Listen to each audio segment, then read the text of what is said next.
Tu t'es déjà posé la question de savoir qu'est-ce qui font que des personnes comme Kobe Bryant, Michael Jordan, toutes ces stars, tous ces athlètes qui réussissent, qui ont performé et qui performent encore à l'heure actuelle à un haut niveau sportif ou même professionnel ou même artistique, qu'est-ce qui font qu'ils arrivent à performer pendant un long moment? Eh bien, toutes ces personnes que je viens de te citer, elles ont tous un trait qui les distingue. Et on dit qu'ils font partie des 1%. Donc, dans cette vidéo, tu as bien compris, on va voir ensemble les traits communs qui distinguent les 1% des restes de la société. Et pour te permettre d'avoir des résultats similaires à ce que eux obtiennent aujourd'hui. Eh bien, très simple. Je t'invite à rester jusqu'à la fin de cette vidéo pour comprendre ça. Parce qu'on va voir les 6 traits, un après l'autre. Et si tu regardes et tu pars, tu comprendras que tu vas rater vraiment des pépites qui vont te permettre d'avancer dans tes projets. Donc, je me présente à toi, moi c'est William Silesius. J'investis dans l'immobilier depuis plus de 13 ans aujourd'hui. J'ai commencé avec peu de ressources et aujourd'hui j'ai réussi à me bâtir un empire grâce à l'acharnement que j'ai mis dans le travail, le temps que j'y ai mis et surtout les remises en question parce que ça n'a pas été toujours facile. Tu sais, quand tu es entrepreneur, tu as des dents de scie. Mais qu'est-ce qui fait que je suis encore là? C'est qu'il y a des choses que j'ai compris pendant le voyage. Donc, aujourd'hui, déjà, le premier trait qui est commun face à toutes ces personnes qui ont des hauts niveaux de succès, c'est la discipline. La discipline de faire des choses qu'ils n'aiment pas forcément faire, mais de le faire comme s'ils l'aimaient et sur une très longue période. On peut parler de Cristiano Ronaldo. On peut parler de Tyson. On peut parler de tous ces mecs-là. Tyson, c'est un puncher, pas de problème. Mais ce qu'il n'aime pas faire, c'est l'entraînement, tu vois. Et sûrement, tu te dis que tu as des facilités dans un domaine, mais ça te fait chier, par exemple, de travailler, même quand c'est difficile, parce que on a tous des moments de haut et de bas, tu vois. Et on a un Cristiano Ronaldo qui te dit que quand il est content, il s'entraîne. Quand il est déçu, il s'entraîne. Quand il est triste, il s'entraîne. Quand il est fatigué, il s'entraîne. Pour lui, l'entraînement, c'est toujours la même chose. Et ça, là, c'est la discipline. Donc, je t'invite vraiment à faire ça, parce que la discipline, dans ce que tu veux mettre en place, dans le secteur où tu veux te lancer, c'est un ami de longue date et tu dois avoir de la discipline, ok?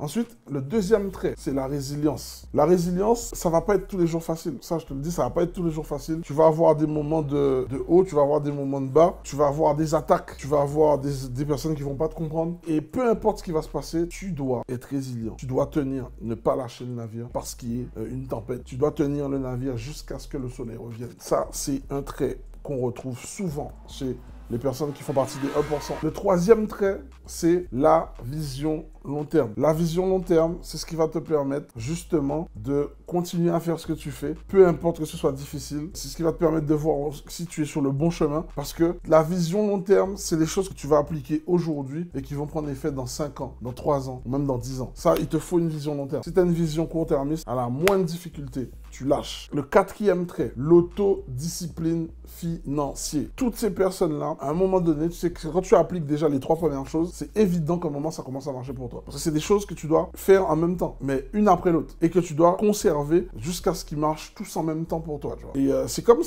les soupapes d'une voiture, tu vois. Tout marche en même temps. Il y a le premier qui te prend, le deuxième piston, le troisième, et ensuite tout prend en même temps. Et c'est ça qui fait que ça roule, tu vois. Mais c'est la même chose. À un moment donné, quand tu as les 3 premiers traits qui commencent à fonctionner, forcément, tu commences à avoir des retours financiers. Parce que dans ce jeu-là du succès, il y a très peu de personnes qui sont disciplinées. Il y a encore moins de personnes qui sont résilientes. Et il y a encore moins de personnes qui ont une vision long terme. Donc si déjà tu arrives à faire ça, tu vas déjà commencer à sortir du lot. Et tu vas aussi commencer à gagner ton argent. Et forcément, qui dit gagner ton argent, la façon dont tu vas gérer ton argent, la façon dont tu vas le dépenser, vont te permettre encore de continuer d'avancer. Ici, l'autodiscipline financière à sa place. Si tout ce que tu as gagné, tu le perds, mais tu comprends bien que tu ne pourras pas arriver à ton niveau de succès, ça sera impossible. Par contre, si ce que tu gagnes, tu réinvestis une partie pour te permettre toi-même de devenir meilleur, pour être en amélioration continue, tu comprends que chaque jour, tu vas te rapprocher de ta vision long terme et tu vas encore te rapprocher de tes objectifs finaux. Ok ? Donc, le 5, la passion. La passion, c'est ce qui va te permettre de tenir sur le long terme. Ce qui va te permettre d'aller plus loin que ceux qui viennent que pour l'argent. Quand tu le fais au début par la passion, l'argent, ça devient en fait un collatéral positif. C'est pas pour ça que tu le fais, mais c'est un collatéral positif. La passion, c'est ce qui va te permettre de passer du temps sur des choses et prendre plaisir à le faire. Okay? Et enfin, tu as le dernier trait, le 6e trait, c'est l'apprentissage continu. Si sans cesse tu cherches à évoluer, à t'améliorer en avançant, c'est certain que tu vas te rapprocher de tes objectifs. Parce que ces 6 traits, quand ils sont respectés en simultané, ça t'emmène à des niveaux de réussite insoupçonnés. Donc, maintenant que je t'ai partagé ça, ben, dis-moi en commentaire à quel trait tu as déjà mis en place, quel trait te pose problème justement à la mise en place. Je serais ravi d'échanger avec toi. Et surtout, ben, j'ai envie de savoir ben, à quel niveau ces traits que tu as mis en place t'ont rapproché de ton succès, en tout cas de tes objectifs souhaités. Donc, ce que je te dirais aujourd'hui sur cette vidéo-là, si tu les appliques, ça marche. Il n'y a pas de débat, ça marche, ça fonctionne. Maintenant, c'est ta capacité à pouvoir mettre ça en pratique qui va te permettre de voir ben, où toi tu veux aller ou pas. Et je te dirais que moi, je t'encourage vraiment à réfléchir à tous ces traits que tu dois intégrer dans ta vie parce que c'est d'un bienfait fou, ok?